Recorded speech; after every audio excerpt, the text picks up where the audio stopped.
السلام عليكم ورحمة الله.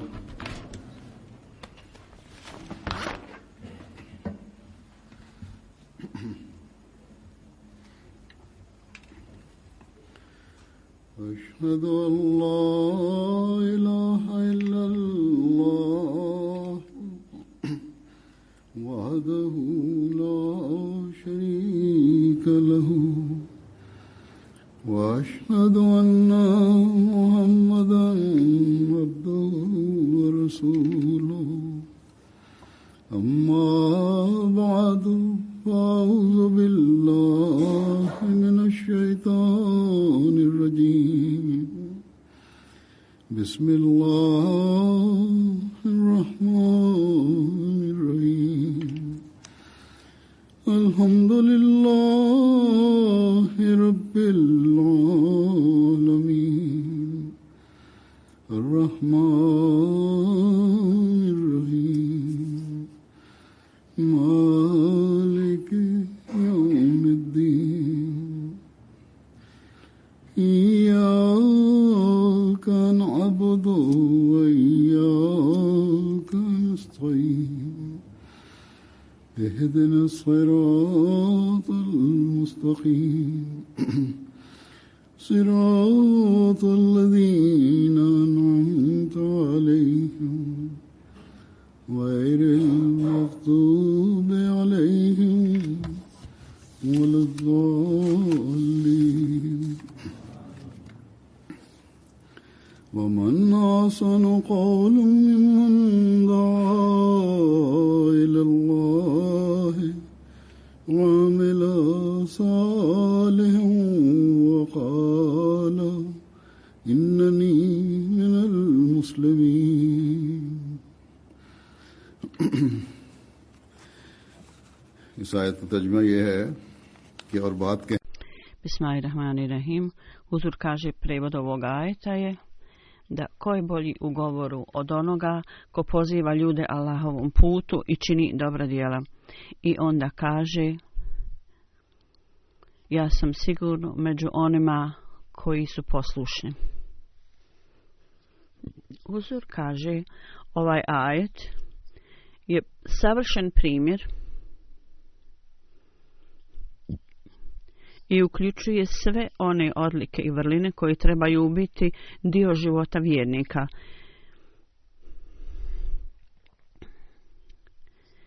Jer ko može činiti stvari više nego onaj koji je zaista poslušan i vjernik. Allah je spomenuo 3 stvari ili 3 atributa u ovom ajetu. Ako ove stvari se nalaze kod nekoga, onda u toku njegovog života u toku ovog života će biti velika revolucija duhovna. Ne samo u njegovom vlastitom životu, nego također u društvu. Takva osoba može postati onaj koji stvara duhovnu revoluciju u društvu. Ovo su 3 stvari su prvo propovijedanje, prenošenje poruke, zatim činjenje dobrih djela i u poslušnosti i u pokornosti da pokaže primjer toga, da bude primjerno u tome i onda da proglasi, ja proglašavam da sve ono što je Allah rekao i njegov poslanik, ja ću sve koliko god mogu postupati u skladu s njima i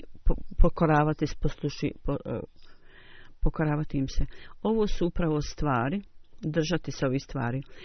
Ove su stvari koje se traže od vjernika, da osoba stekne vjersko znanje i onda da istom poučava druge ljude. I to treba da radimo. I ovo nas poučava i kaže, recite svijetu šta su prava Allahova, dakle dužnosti prema Allahu i kako trebate ispuniti ova prava prema Allahu, odnosno dužnost svoje prema Allahu. I ovo govori i kaže, recite drugim ljudima da Allah dželešanuhu, koja je prava Allah utemeljio jednog prema drugom i kako treba da ispunimo ova prava. i bit ćete počinjeni raditi, postupate prema drugim ljudima samo onda kad imate ovu želju, zatim i uznemirenu srcu prema drugim ljudima i s ciljem da ih sačuvate i zaštitite od učenja šejtana, napada šejtana. Osoba je u potpunosti uposlena o tome i vodi računa o tome s ciljem da uvećate krug onih koji su Allahove sluge. Treba da imate naklonjenost i želju i ovi ljudi treba da imaju tu odliku.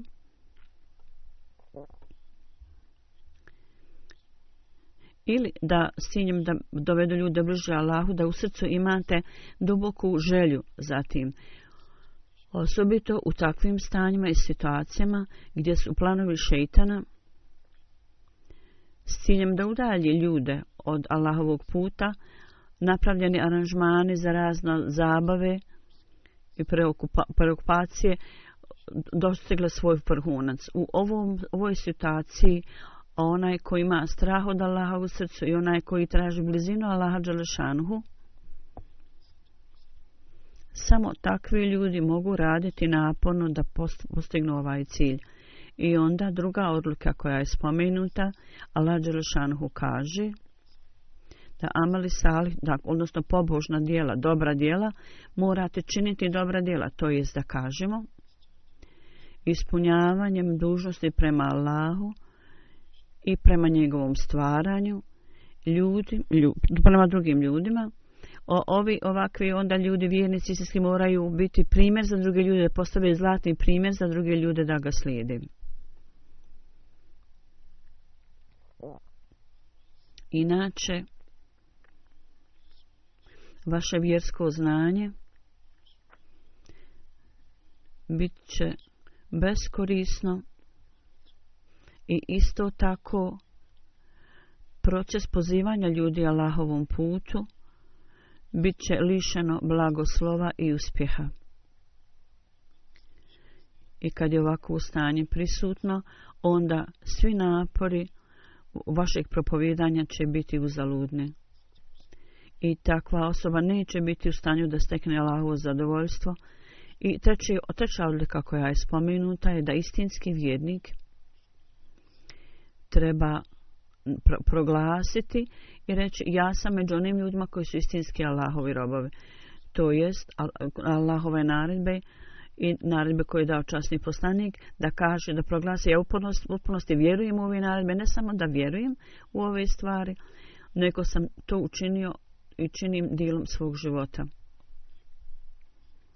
Ja dajem prednost religiji nad svijetom. Ja sam tako, ponašam se tako i ostaću takav u svojoj poslušnosti prema halifi vremena i upravi džemata.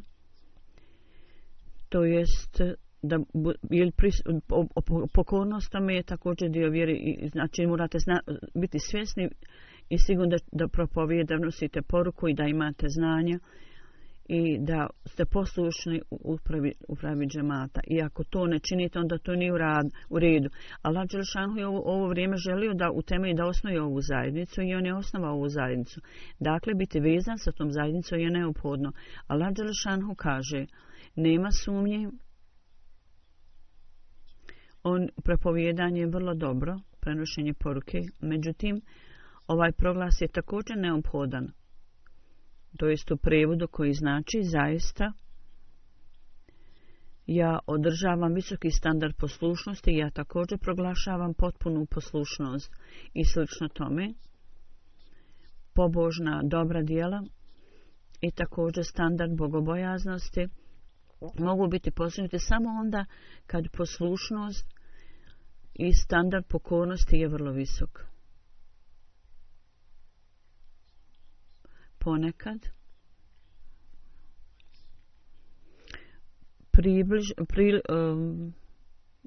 naoko pobožni ljudi koji rade za religiju, mi vidimo da njihov kraj nije dobar. Allah dželešanhu kaže, musliman, istinski vjernik,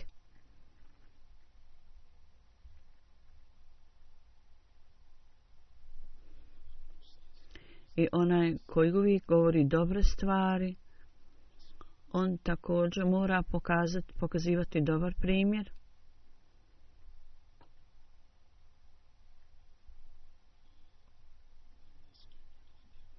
I standard toga bit će postignut samo onda i bit će proizvesti dobar rezultat kad osoba također proglašava kad kažu ja potpuno se pokoravam Bogu i upravi i sistemu koji je Allah dželešanhu odredio. Ja se u potpunosti pokoravam tome i poslušan sam. Za Ahmedi muslimani, mi smo Ahmedi muslimani, za nas je ovaj standard potpune pokornosti koji je tu samo može biti osnovan i utemeljen kad i naše propovijedanje će biti uspješno samo onda i naša dobra djela će biti samo nazvana pobožnim dobrim djelima kad poslije obećanog Mesija alejhi selama smo potpuno pokorni instituciji halifata. I pod nadzorom halifata, sistema koji je tu, kad uvijek sarađujemo sa sistemom i u svom pojedinačnim i kolektivnim zajedničkim naporima, mi ćemo blagoslovljeni samo onda kad svaki član zajednice i svaki vršioc dužnosti i svaki radnik i svaki misionar razumiju kako treba ovaj sistem i kad budu ispunjavali prava jedno drugoga. Nema sumnje da Allah dželešanhu u skladu sa svojim obećanjem i u skladu sa predskazanjem koji je dao časni poslanik sallallahu alejhi ve sellem kad je on poslao obećanog Mesiju u skladu s tim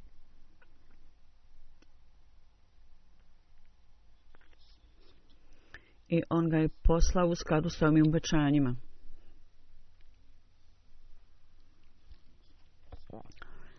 Da ovi poslovi u takvim poslovima, upotpunjenje ovih poslova će biti obavljeno kroz njega. Neki su se upotpunili, obavili do tog njegovog vremena, a neki će biti upotpunjeni i završeni poslije njegovog života. I to je tako i učinjeno i napravljeno.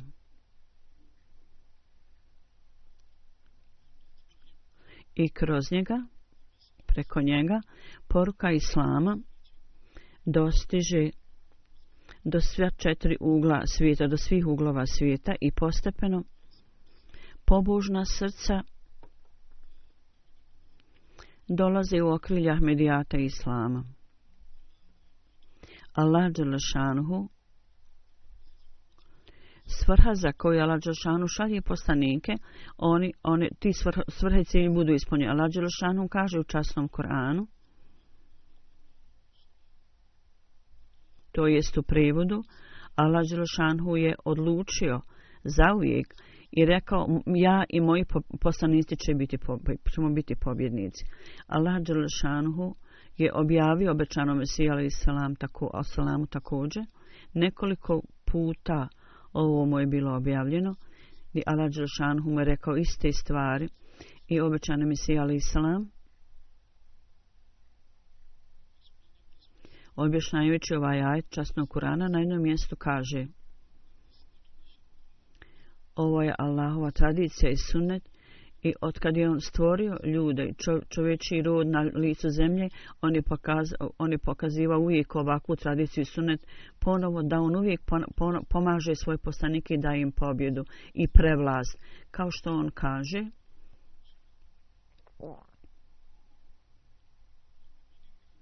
značenje ove riječi prevlast i pobjeda je da, kao što je ovo želja poslanika i vjerovjesnika, da poruka Božja i Allahova odredba budu utemeljeni na svijetu, slično tome Allah dželešanuhu s moćnim znakovima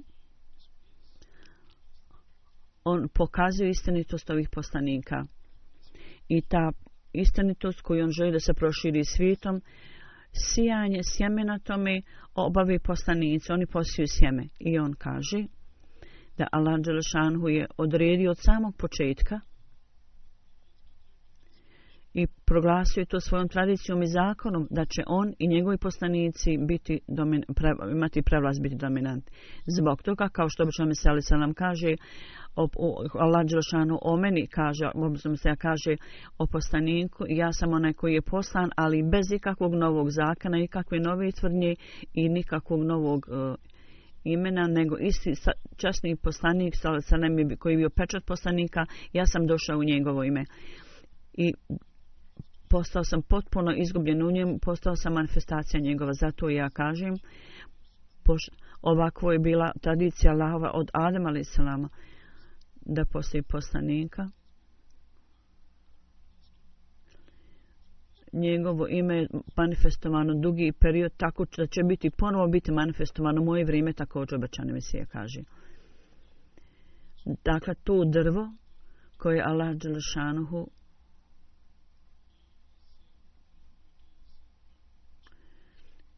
je želio da zasadi svuda širom svijeta kroz obećanog Mesiju, to je drvo šerijata, vjerskog zakona koji je donio časni poslanik sallallahu alejhi ve sellem, i upotpunjenje njenog propagiranja je određeno da se dogodi u vrijeme obećanog Mesija alejhi selam. Kao što obećan Mesija alejhi selam je rekao, to je istinitost koju Allah dželešanuhu želi da se proširi svijetom. Sijanje tog sjemena je obavili su poslanici. I ovo sjeme upotpunjenja sijanja sjemena religije zasijano je kroz obećanog Mesija alejhi selam od Allaha dželešanuhu, a kroz obećanog Mesija alejhi selam. Zapravo, ovo sjeme cvjeta i raste i u toku njegovog života je procvjetalo. U toku institucije halifata ovo sjeme koje je on zasio, njegovi zasadi i ogranci se šire širom svijeta. Dakle, sjeme koje je od Allaha dželešanuhu zasio obećani Mesija alejhi selam, zasio njegovom rukom, ove zasadi i sabljike se šire svuda svijeta i cvjetaju. Prvo, kao što uvijek imamo mali zasad i mali izrastlinu iz sjemena i onda sačuvamo to, i onda ovi zasadi mogu biti odoceni bilo gdje je zasađeni. Slično tome, kad mladice izniknu one. Slično tome, komentar dubokog znanja i poruka Islama i časnog Kur'ana i ajeta, kao što on je to učinio vrlo jasnijim u svjetlu Kur'ana. Ta poruka se širi na sve 4 strane svijeta, do krajeva svijeta. I sve više i više ljudi su impresionirani prelijepim učenjem Islama. I nema sumnje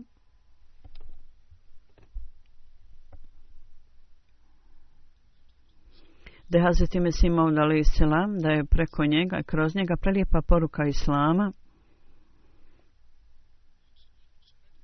će se raširiti u svijetu i širi se u svijetu. U pogledu toga, nekoliko puta kroz objavu obećanom Mesiji je data ova radosna vijesti, a jedna od njih je to spomenuti ovaj ajet. Osim toga, nekoliko još drugih objava. Na primjer, ja ću spomenuti nekoliko. On je rekao, to jest u prevodu, Allah dželešanu u svojoj religiji će vam pomoći u njegovoj religiji. To jest da kažemo, poruka koju vi širite, to je religija Allahova, to jest Islam. I onda zatim objava, to jest u prevodu, Allah dželešanuhu lično će ti pomoći.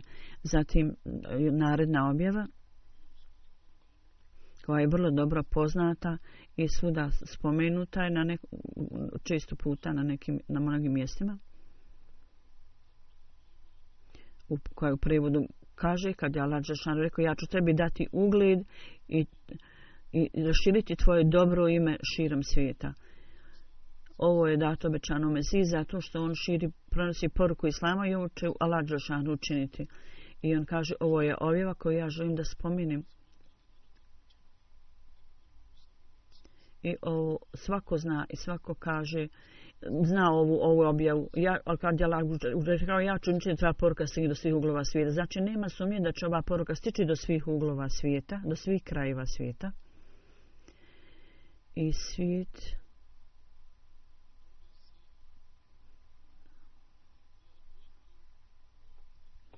će saznati da je obećani Mesija, veliki junak i vitez od časnog poslanika. Sad kroz MTA vidimo da Allah dželešanuhu širi lično ovu poruku. Ja sam mnogo puta spomenuo prije, Huzur kaže da naša svjetovna sredstva nisu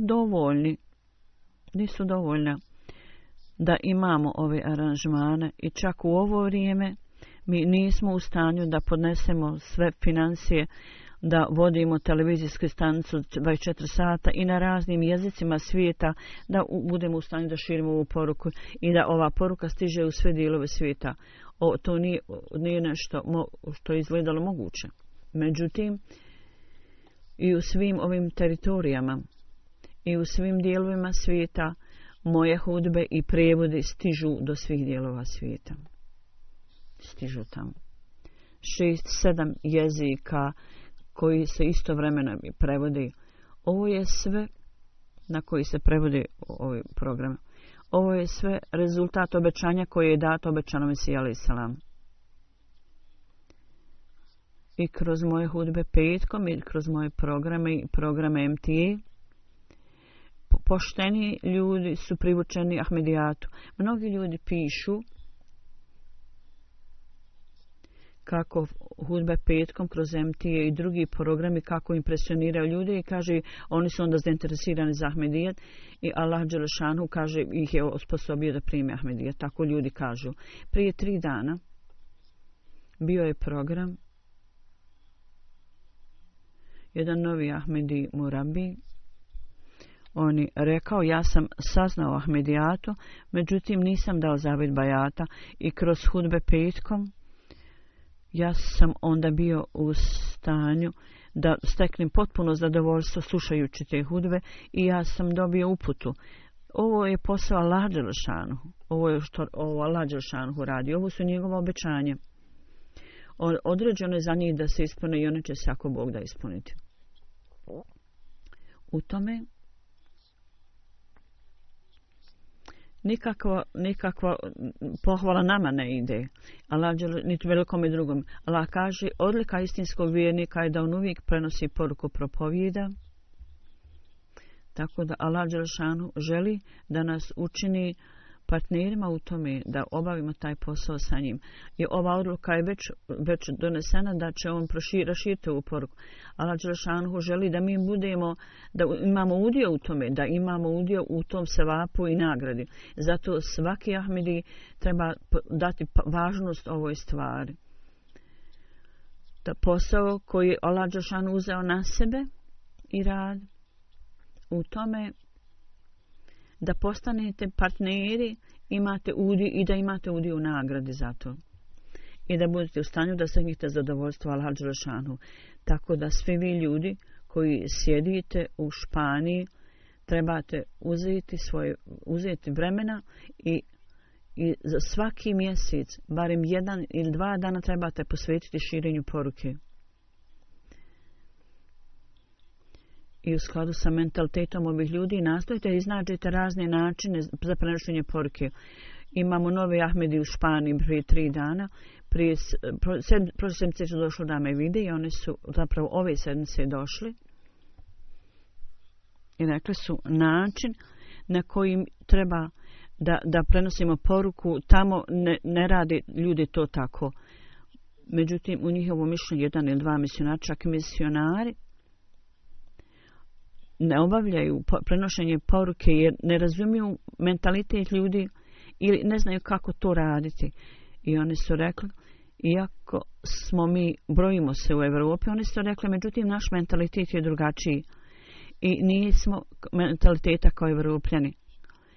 Zato što stanje ovih dana, u ovo vrijeme, mi se bojimo muslimana zbog propagande, međutim, uprkos tome mi također zato što muslimani ostaju i bili su u Španiji dugo vremena, tako da na neki način mi ne osjećamo na neki način, ali imamo povezanost i neku vezu s muslimanima i postoji potreba da ohrabrite, postagnete ove ljude i da privučete njihovu pažnju. Ova provincija osobito ova provincija, gdje je tabligh sekretar tamo u centru i tabligh sekretari tamo u džematima.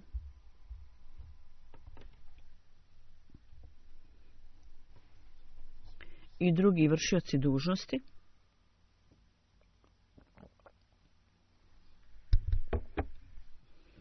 Gdje u skladu sa vremenom i situacijom treba da planiramo ove aktivnosti.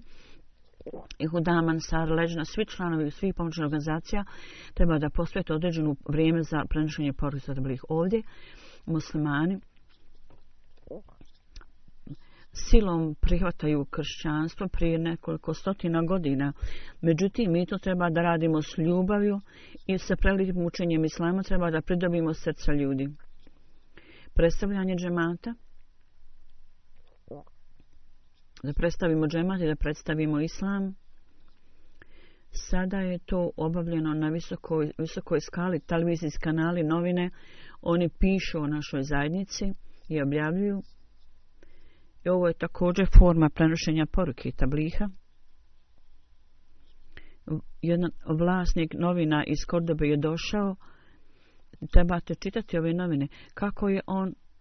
Kako on piše o našoj zajednici i napisao je neke članke o zajednici našoj. U Londonu bio je mirovni simpozijum održan u Londonu. U to vrijeme također predstavnici lokalne štampe i novina su bili prisutni. Jedan od njih me intervjuisao, kaže, i onda se vratio i na televizijskom kanalu je govorio o džematu i o miroljubivom učenju koje je džemat širi u tome i on je pokazao program o tome. I pokazao jedan dio mog intervjua. Tako da stanje Španije nije isto kakvo je bilo prije 35 i 40 godina. Ako postoji manjkavost u širenju poruke, to je zbog nas. U drugim zemljama, kao što je Maroko, ljudi dolaze i žive, smještaju se u ovim oblastima i proširenje poruke tamo i na arapskom jeziku i arapska literatura treba da bude raspodijeljena. Na španskom također jeziku, koliko god imamo literaturu na španskom jeziku i predstavljanje islama na španskom. I bazirano na tome što se tiče literature, zadnjih nekoliko godina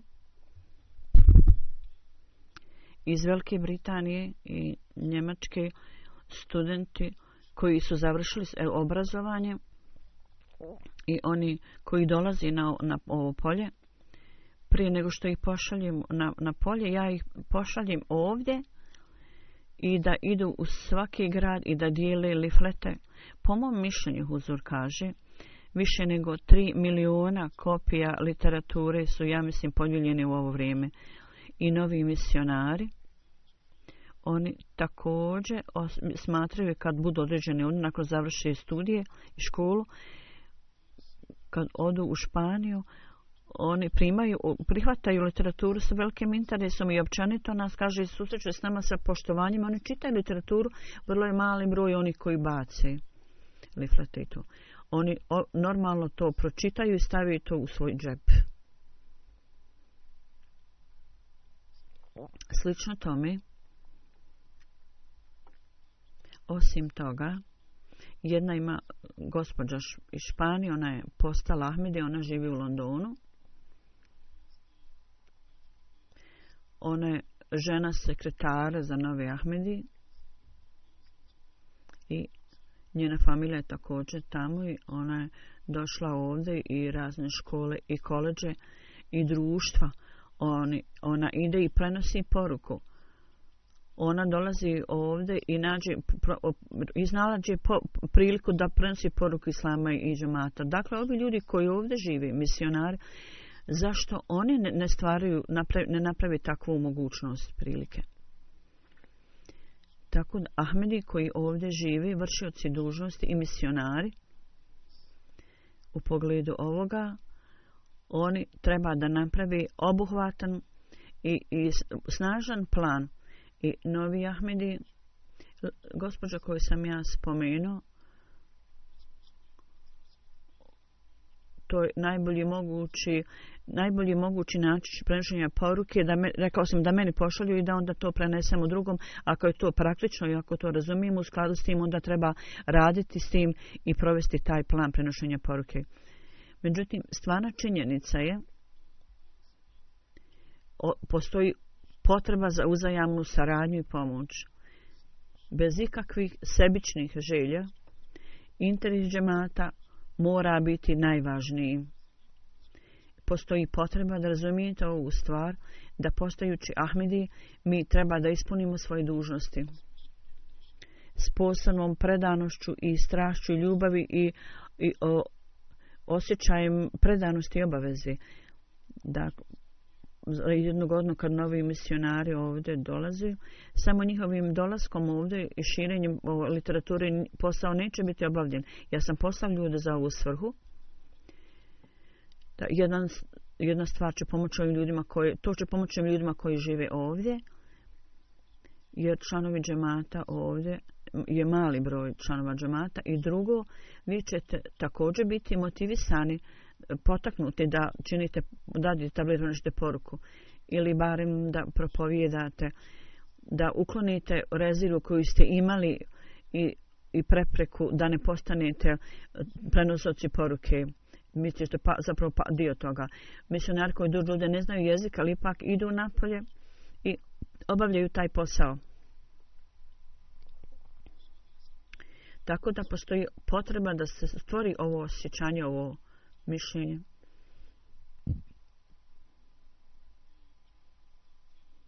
Da posao ovi koji propovijedaju, da je Allah nama povjerio taj posao i mi to moramo ispuniti s predanošću i željom i žarom i revnošću. Mi treba da uzmemo učešće u tome.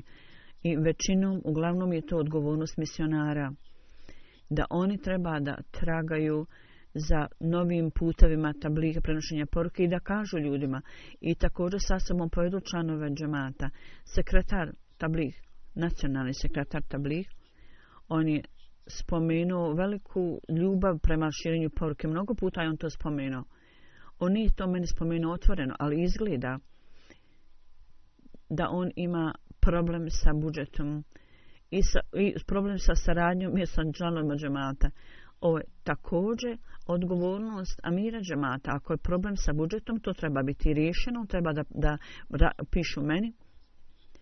Jako mnogo troškova centar je već dao i misionari i članovi, svi oni zajedno, dužnosti svih njih i članovi džemata moraju sarađivati jedan s drugim. Ovo je način i ovo je put na koji mi možemo povratiti izgubljenu slavu Islama i ovo je svrha dolaska obećanog Mesije. I opisujući situaciju u to vrijeme i uzimajući ovdje sadašnje stanje Islama, on je opisao želju i uznemirenost u srcu. I on je spomenuo i rekao, Allah dželešanuhu želi da slava Islama ponovo bude utemeljena i superiornost Islama treba biti utemeljena u svijetu ponovo. I antiislamske sile i njihovi planovi, Allah dželešanuhu želi da to uništi i Allah će to uništiti. I za tu svrhu Allah dželešanuhu je poslao tebe, obećanog Mesiju, to jest i osnovao je ovu zajednicu. I sada Allah dželešanuhu će pomoći ovoj zajednici. Na jednom mjestu obećani Mesija alejhi selam kaže u ovo doba, kako je blagoslovljeno ovo doba u kojem je Allah dželešanuhu s ovim, da je ovo teško vrijeme samo zbog svoje milosti s ciljem da pokaže slavu časnog poslanika, on je proglasio ovu misiju u ovo teško vrijeme samo zbog njegove milosti s ciljem da pokaže slavu i izvrsnost časnog poslanika. On je napravio aranžman da ponovo to obnovimo i osnovaju u zajednicu. Ja hoću da pitam ove ljude koji imaju uznemirenost i ljubav za Islam u svojim srcima, ako imaju sa tim osjećanjima u srcu, treba da kažu je li postojalo kakvo drugo doba koje je bilo tako teško za Islam, u kojem je toliko bilo mnogo uvreda i ružnog jezika, ružnih riječi, i gdje je časni poslanik tako bio ponižen i gdje časni Kur'an se spominje na taj način s ponižavajućim. Ja sam izuzetno tužan gledajući na stanje ovih ljudi. Ponekad postanem uznemiren gledajući na to da ovi ljudi nemaju nikakav takav osjećaj. Oni nemaju osjećaja nikakvog za ovu beščasnost koja se čini časnom poslaniku. Zar Allah dželešanuhu ne vodi računa o tom da visoki položaj časnog poslanika da radi toga ponovo ne osnuje zajednicu, da čini da ovi protivnici islama i neprijatelji budu onemoćani i da Allah ne osnuje za tu ovu zajednicu i da Allah i njegov poslanik i njegovi meleki oni prizivaju svi salavate na časnog poslanika i da onda slava od časnog poslanika ponovo ne bude utemeljena. Ovo čim se je rekao, Allah dželešanuhu i mene poslao u ovo doba i ovo vrijeme, da izgubljena slava časnog poslanika, ja budem u stanju da ponovo to utemeljim i da ponovo pokažem istinitost časnog Kur'ana i sve ove stvari su obavljene. Međutim, neki ljudi su slijepi i ne mogu da to vide. Dok je činjenica da ova zajednica postala tako istaknuta i poznata kao svjetlo sunce i ljudi su svjedoci toga, sve ove stvari stavljene zajedno. Ako ih stavimo zajedno, bili bi mnogo više nego bilo koja armija cara. I mi imamo argumente i dokaze, jer nije moguće spomenuti sve ove stvari. Islam je uveliko ponižen, zato je Allah dželešanu zbog ovog poniženja Allah pokazao da pokaže kroz ovaj poredak, ponovo pokaže čast Islama i mi smo svjedoci toga. Ovdje štampa i ljudi posvećuju pažnju, obraćaju pažnju na Islam i u nekim zemljama svijeta vrlo otvoreno i hrabro to spominju. Dakle, sigurno, ovo su stvari, oni podupiru ono što obećan Mesija alejhi selam rekao. I slabosti koje sam ranije spomenuo, Allah dželešanuhu radi taj posao i on želi da mi budemo partneri. Dakle, budite onda partneri u ovom planu Allahovom. Onda obećan Mesija alejhi selam govoreći nam ovu stvar, da ako hoćete da uvećate svoj život, zauzmite se u zadatku širenja poruke. I on kaže, svi ovi ljudi za svoje vlastite ciljeve i svrhe dolaze. Ima nekih ljudi koji samo jedu i piju kao životinje i odjeću određenu odjeću. Pored toga ne bude rečeno ni o čemu i da postoji Bog i ostalo. Dakle, oni završe i odu. Međutim, oni ljudi koji su zauzeti u služenju religiji, njihova naklonost uvijek mora biti prema religiji dok ne završi obave svoj zadatak. Kad osoba želi da uveća svoj život i da stekne dug život, onda takva osoba koliko god je moguće iskreno radi religije treba da posveti svoj život, a niko ne može prevariti Boga. Onaj koji nastoji da prevari Boga treba da zapamti da on sebe vara i da će on biti uništen i umrijeće na taj način. Tako će umrijeti. On je rekao, recept za produžetak vašeg života ništa nije drugo nego da osoba u potpunosti posveti sebe propagiranju i širenju islama i da se potpuno preda tome. I da budete potpuno predani u služenju religiji. I ovaj recept je izuzetno djelotvoran u ovo vrijeme. Jer u ovo vrijeme i ovo doba potrebni su takvi predani robovi. Ako ova odlika nema kod vas, on nik vam ne može dati garanciju za dug život, produžen život.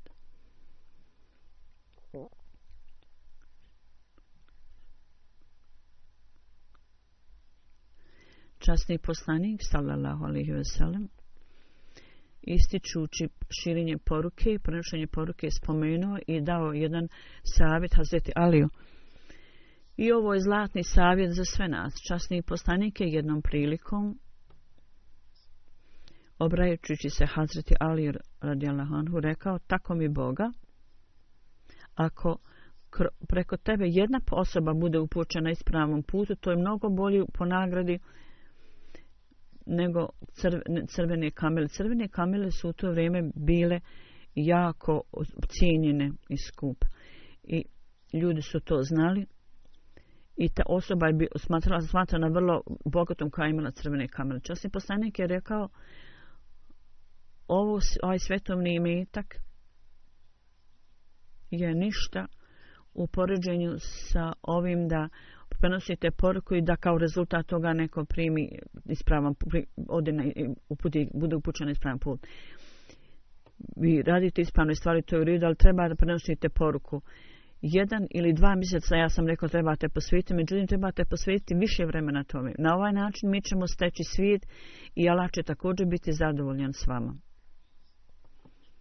Kao što sam spomenuo na samom početku, zbog prenošenja poruke, vaše religijsko znanje će također se uvećati i onda časni poslanik je rekao, onaj ko poziva ljude dobru, također bude nagrađen istom nagradom kao ona osoba koja postupi u skladu s tim.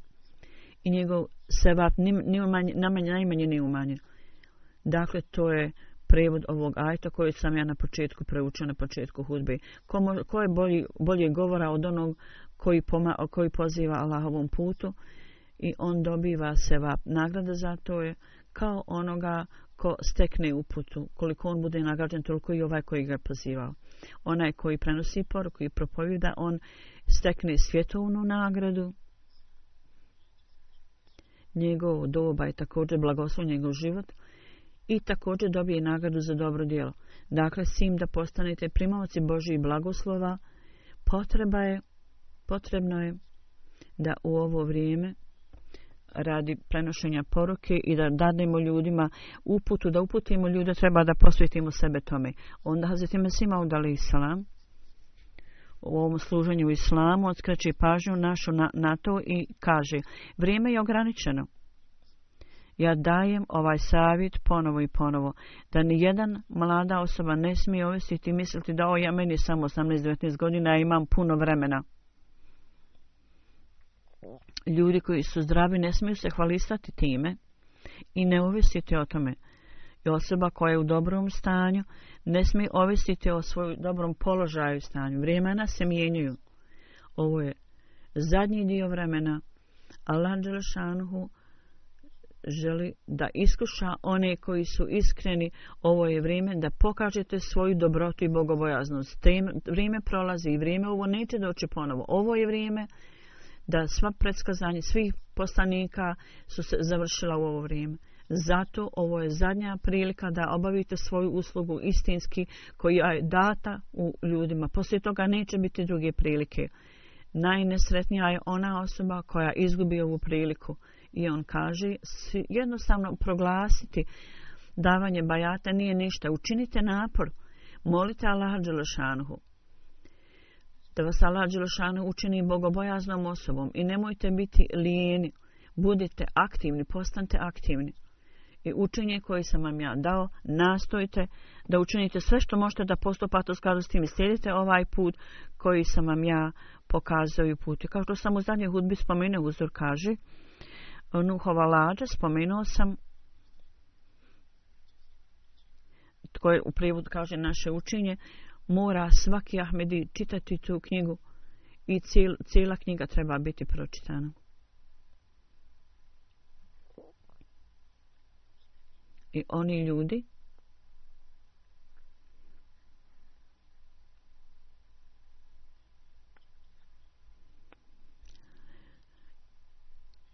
treba svi da tražite priliku da dobijete priliku za prenošenje poruke. I ove izjave i izreke će nam pomoći. Ovo je učenje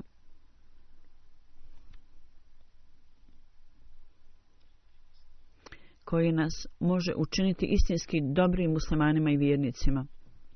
Skrećući našu pažnju na dobra djela, ponovo obećana misija kaže, iako prividno mi vidimo da ljudi kažu la ilaha illallah, mi vjerujemo da je Allah jedan, niko nije jedan obožavanja osim Allaha, i oni tvrde istinitost časnog poslanika, obavljaju namaz i poste. Međutim, stvarna činjenica je da nema duhovnosti u njima. S druge strane, oni rade protivno ovim pobožnim djelima i dobrim djelima. Razlog je da ovi postupci i djela nisu učinjeni kako istinski treba da budu, nego suprotno. Ovo dokazuje stvar da ono što muslimani čini nisu pobožna djela. Kako god dobre stvari rade, oni rade, Allah dželešanu kaže, oni to samo obavljaju na ceremonalan način, jer nema u njima predanosti i žara. Zato blagoslovi za ta djela nisu služili blagoslova Allaha. Ukoliko i dotle, sve dok istinski ljudi sa duhovnošću ne upopravi svoju duhovnost, ne čini dobra djela, s tom predanošću neće dobiti nagradu za ova djela i dobra djela će se zvati pobožnim djelima kad nema ništa svjetovno u tome. I suprotno dobroti je nered, suprotna riječ, suprotno stanje. I ako u namazu postoje slabosti, onda i neki drugi interesi, takav ibadet nije radi Allaha i ne idu dalje od zemlje prema Allahu. Stvarnost da dobra djela, koja je stvarnost toga? Upisujući to obećan Mesija alejhi selam kaže, zapamtite da Allah dželešanu gleda na duhovnost i na dušu i srce osobe. On ne gleda na prividne i one očite postupke. Allah gleda šta je u srcu. I on vidi i gleda šta je u dubini srca i ima li iza toga ikakvih nedostataka i mahane ili kakva je realnost srca. Neki ljudi budu prevareni gledajući na izgled, vanjski izgled toga. I ima ljudi koji obavljaju tahadžud namaz i govori dobrim stvarima. Ljudi smatraju, općenito ljudi smatraju dobrim ljudima i vjernicima. Neko ko ima tespih u rukama, ljudi ga smatraju pobožnim. Neki ljudi. Međutim, ove stvari se Allahu ne dopada. Allah ne voli ove stvari, prividne samo stvari. Allah ne voli ove stvari koje se radi samo prividno, to samo vanjština stvari. Allah to ne voli i nije mu to drago i nikad nije zadovoljan ukoliko nema odanosti i istinosti, istinoljubivosti.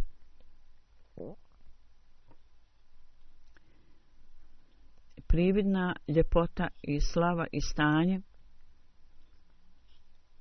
to je samo vanjska školjka. Allah ne voli ove stvari. Zapravo, ove stvari ne zadovoljavaju Allaha ukoliko nema istinitosti i odanosti. Onaj koji nije odan je kao pas koji jede mrtvo tijelo, one crkotine. Ljudi koji čine loša djela i druge loše stvari su tu. I oni ljudi koji su samo ispunjeni isticanjem pokazivanja. Kakva je korist od toga? U stvari koji su počinjene samo radi pokazivanja, sva ova djela neće pomoći toj osobi ni najmanje kod Allaha. Takvi postupci i djela svakog muslimana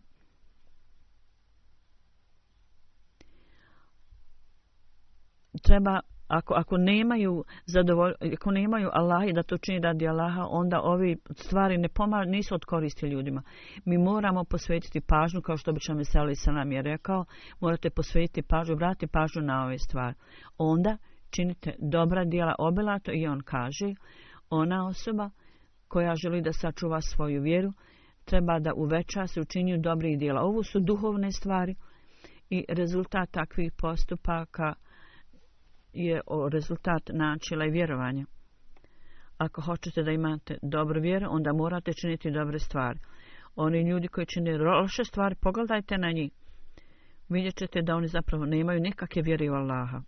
U hadisu je spomenuto da neki kraljevac je koji krade, on nije vjernik. Kad neko čini preljubu, on također, to nije značenje vjernika. Značenje vjernika je da njegova vlastita djela utiču na njegovu vjeru i one takvim činjenjem udaljuje se od svoje vjere. Druga stvar je da morate obilato činiti dobra pobožna djela. I ako je vaše stanje isto oko drugih, kakva je onda razlika između vas i drugih? I kakva je onda potreba Allaha da zaštiti ove ljude? Allah će povesti brigu o ovim stvarima i kroz potpunu pokornost i bogobojaznost treba da zadovoljite Allaha. Zapamtite, Allah dželešanhu nije rodbina nikome. Zapamtite to. Samo tvrdnja i hvalisanje nije ništa. Vi možete govoriti ružan jezik i ukoliko nema odanosti, ni to odkoristi. On kaže, prava poslušnost je kao smrt. Ako osoba to ne čini, on je kao da se on igra sa Allahom. Kao što neko kad nešto dato mu bude zadovoljan, a ako mu nije dato, nije zadovoljan. Musliman ne smije biti takav. Misliti da je svako dao svakome uspjeh u svakom polju i da ne podnosi nikakav uspjeh, onda bi u tom slučaju svi postali vjernici u Boga, da je takva situacija. Mora biti razlika između vjernika i niko ne vjeri. Oni ljudi koji su odani Allahu u svakoj nevolji i u svakoj situaciji, Allah je zadovoljan s takvim ljudima. Zato pobožnja djela su pobožna djela onda kad je poslušnost potpuna i kad je počinja sa totalnom pokornošću i s ciljem da se zadovolji, da stigne Allahovo zadovoljstvo. Kad su vaše vlastite želje, kad vi porušite sve te zidove i prepreke između svojih želja i dobrih djela u ime Allaha. Vaš jedini cilj mora biti, vaš svaki postupak u svakom postupku morate dati prednost i prioritet zadovoljstvo Allahu i držati se svih naredbi. Ovo je potpuna poslušnost i pokornost, a ne da gdje dobijete korist, gdje imate korist, vi proglašavate pokornost i poslušnost, a ako u skladu s vašim željama stvar nije ostvarena, onda niste zadovoljni. Pregovarate. Zapamtite da prigovaranja protiv menadžmenta džemata da nisu u pravu i da je to onda udaljava vas od džemata i hilafeta i to će biti kraj, ovih ljudi će biti loš. Hazreti Mesih Maud alejhi selam kaže: oružje za našu pobjedu je pokajanje, dova, znanje o religijskim stvarima. Obavljajte namaz i vjerujte u Allaha. Dova je tajna, dova je ključ našeg uspjeha. Činite ibadet na taj način i nemojte biti nemarni prema tome. I vodite brigu o Allahovim pravima i pravima ljudi i nikad nemojte to prekršiti. Da nas Allah dželešanu osposobi da poruku obećanog Isa alejhi selama širimo i da nas učini dijelom ove prevlasti i dominacije i da Allah dželešanu sa našim pokajanjem i ibadetom i traženjem oprosta od Allaha da nas osposobi da budemo u stanju da obavimo te djela i prenošenja poruke i da ispunimo dužnosti prema Allahu i prema njegovim stvorenjima. Ovo su naše obaveze, ovo su prava drugih koji mi trebamo ispuniti i ovo nas podsjeća ovaj podsjetnik našim obavezama i odgovornostima i da u svemu što radimo bude uvijek pred sobom imamo Allahovo zadovoljstvo i da imamo potpunu poslušnost i pokornost Allahu i da posvetimo pažnju na to. Onda će Allah dželešanuhu nas osposobiti da vidimo da će se obećanje koje je dato obećanom Mesiju o pobjedi Islama, bit ćemo u stanju da to vidjeti, da Allah učini da tako bude, da nas osposobi za to.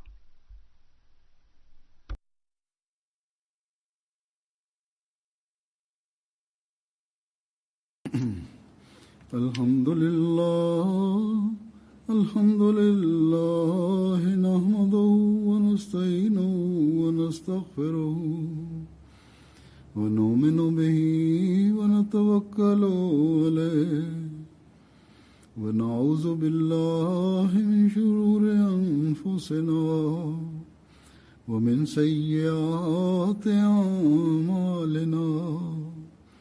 من يهده الله فلا مضل له ومن يضلل فلا هادي هادي له ونشهد أن لا إله إلا الله ونشهد أن محمدا عبده ورسوله عباد الله رحمكم الله إن الله يأمر بالعدل والإحسان وإيتاء ذي القربى وينهى عن الفحشاء والمنكر والبغي يعظكم لعلكم تذكرون اذكروا الله يذكركم وادعوه يستجب لكم ولذكر الله أكبر